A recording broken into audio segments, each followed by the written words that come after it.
চাপৰ বিদ্যুৎ উপসংমণ্ডলৰ গাফিলতিৰ বাবে ৰঙামাটি বজাৰত হুকাবহ ঘটনা। আজি ধুবুৰী জিলাৰ চাপৰৰ ৰঙামাটিত বিদ্যুৎ পৰিবাহী তাঁৰ ছিঙি আকিদুল ইছলামৰ তেওঁৰ কোলাত থকা 4 বছৰীয়া পুত্ৰৰ ওপৰত পৰে। লগে লগে আকিদুল ইছলামৰ শৰীৰত বিদ্যুৎৰ জুই জ্বলি উঠে। লগে লগে বঙাইগাঁও চিকিৎসালয়লৈ লৈ যোৱাৰ পথতেই পিতৃ আকিদুল ইছলামই নিশ্বাস ত্যাগ কৰে আৰু তেওঁৰ কোলাত থকা 4 বছৰীয়া কণমানি ল'ৰাজন চিকিৎসালয়ৰ বিচনাত জীৱন মৃত্যুৰে যুঁজি আছে বুলি জানিব পৰা গৈছে। মানে লাইনম্যানেরা যে কুটি হল দিয়ে দড়িয়ে হাত দিয়ে তিনজনের পায়ে টানিয়ে নেছে আরেকজনের চালি দিয়ে নেছে চালিটা উপর আগুন ধরছে আগুন নিবেন আগুন লাইন কি করো করিয়া তারপরে কাম করো উনি করিয়া না ভুট্টু করে আমার নাকিতে দোকান থেকে ভুট্টু বেড়াইলে আগুন দলা দলা করে দেয় ভুট্টু দৌড়ি বেড়াইছে বিদ্যুৎ তার ছিঙি গৈছিল কার গাত পড়িছিল ভুট্টুর গাত ভুট্টু ভুট্টুরাই তাওয়ার মধ্যে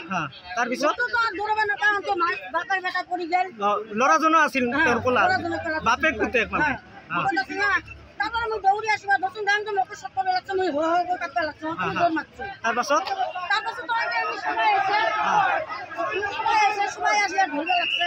দৌড়া দৌড়ি করে মই মানে রাখছি দৌড়ি খাওয়া গুলো না কাটবা আগুন জুই লাগিছিল নাকি জুই লাগছে আমার কি জুই লাগছে আমার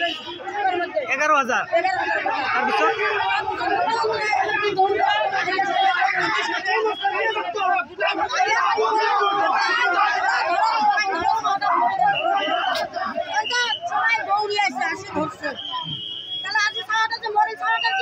মরিছে নাকি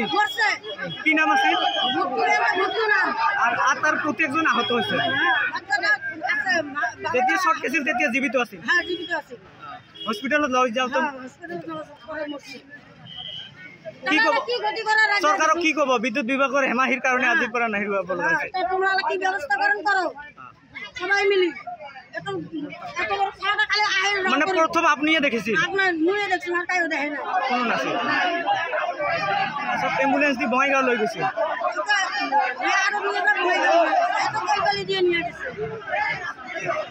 ব্যুরো রিপোর্ট এন্ডরি ফরাসা।